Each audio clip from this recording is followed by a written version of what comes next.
Please get ready for a dictation of exercise number 1 of legal material from magazine English Shorthand Magazine, volume 24. 5 seconds. Start. Learned counsel for the appellant submitted that once the election process has been started, this court should not interfere. He submitted that after the election being held, it is always open to challenge the election on various grounds, including the issue relating to the finalization of the voter list at the time of approval by the regional level committee, and thus the impugned order passed by the learned single judge is liable to be set aside. He further submitted that the election process has been started in pursuance of the direction given by this court.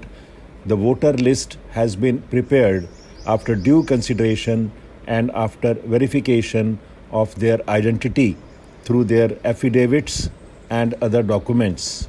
Whether voter list finalized by the authorized controller was correct or not is a disputed question of fact which cannot be looked into by this court in writ jurisdiction under Article 226 of the Constitution of India, and can only be looked into by the court of fact after the election being held. Respondents will have every right to challenge the entire election before the regional level committee on the ground of alleged irregularities in the preparation of the voter list. This court has consistently held that once the election process has been started, this court should not interfere.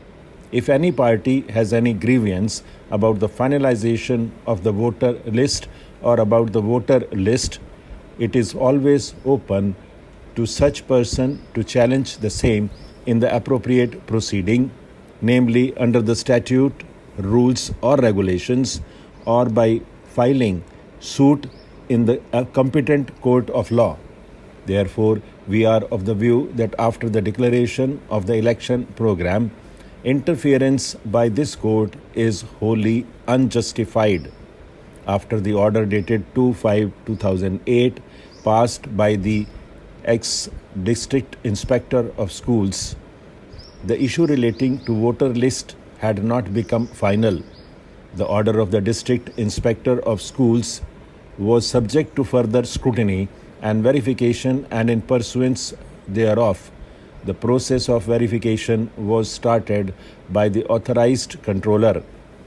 Such further proceeding has not been challenged by the petitioner's respondents. Rather, petitioner's respondents submitted before the authorized controller for the purpose of verification. Therefore, it cannot be said that process started for the finalization of the voter list after 2/5/2008 was not justified. However, it is always open to the petitioner's respondents to challenge the voter list after the election in an appropriate proceeding referred herein above. In the result, special appeal is allowed. The impugned order dated 8th December 2008, passed by the learned single judge, is set aside, and writ petition number 63078 of 2008, Rajeshwar Prasad Singh and others versus State of UP and others stands dismissed. The authorized controller is directed to issue election program from the date from where the election process has been stayed within a period of 2 weeks by all means, and hold the election on the basis of impugned voter list within a period of 2 months by all means. There shall be no order as to costs. Stop.